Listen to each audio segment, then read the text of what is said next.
کہ جس کی معلوم تاریخ جو ہے 2500 برس کی تاریخ ہے، اور یہ جو ہے پہلی تاریخ لکھی گئی اس کی راج ترنگنی، جو نام ہے اس کا راج ترنگنی، اور یہ ایک ہندو پنڈت کی تاریخ ہے۔ پھر اس کے بعد ہم دیکھتے ہیں کہ جناب یہ جو کشمیر تھا 14ویں صدی میں یہاں ہندو سے مسلمان ہونا شروع ہوئے۔ پھر بعد میں 1585 میں یہ جو اس سے پہلے یہ ہوا کہ علاؤ الدین کا جو بیٹا تھا شہاب الدین، وہ یہاں حکمران ہو گیا۔ وہ اس نے خاصی اصلاحات کی ہیں، اور ایک مسلم کلچر جو ہے وہ اس کے ذریعے پیدا ہونا شروع ہوا۔ پھر بعد ازاں جو ہے اکبر اعظم نے 1585 کے اندر، یہ تبادل سے سلسلہ چلتا رہا، لیکن جب مغل کمزور ہوئے،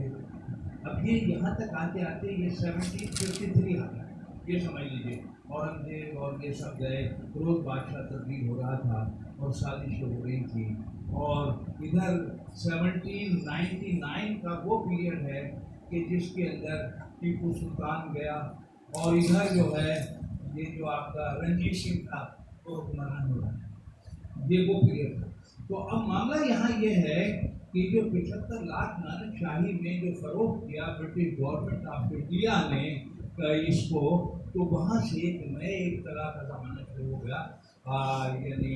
ہمارے کشمیری بھائیوں کا۔ اور وہ اطلاع کیا تھی کہ یہ جو صنعت کا معاملہ تھا، اتنا یعنی پشمینہ جو ہے یہاں کی معروف صنعت،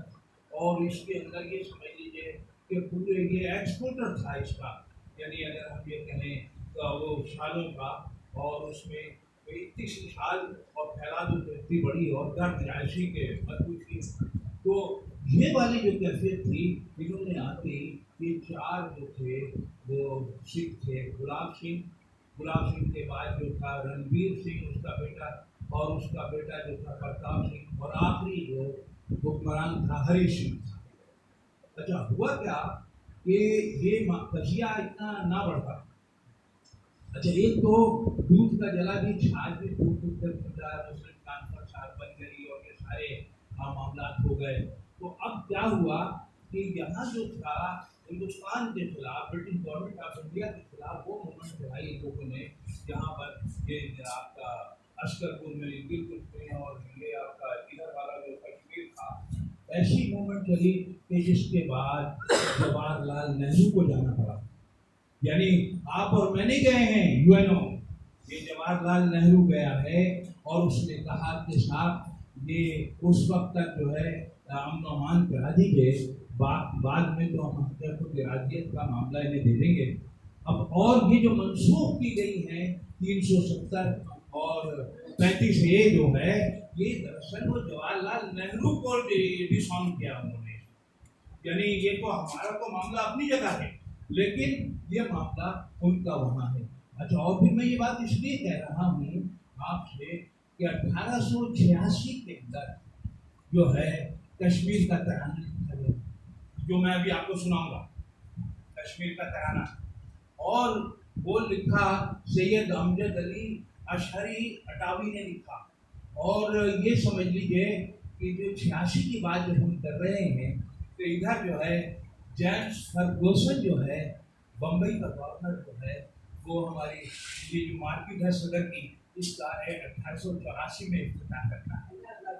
1884 میں ادھر بھی یہی سب کچھ چل رہا ہے سب جگہ۔ اور جب 89 میں اسے امپریس کا ٹائٹل ملتا ہے، اس کو ملکہ کو، تو اس کا نام امپریس مارکیٹ رکھ دیا جاتا ہے۔ یہ امپریس اس ٹائٹل پہ نام رکھا ہوا ہے، اور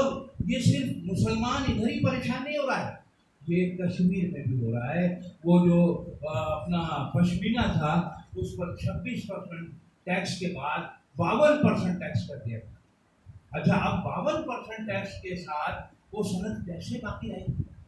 تو ممکن نہیں نا جی۔ تو اب میں آپ کو ایک تو یہ کام کرتا ہوں کہ یہ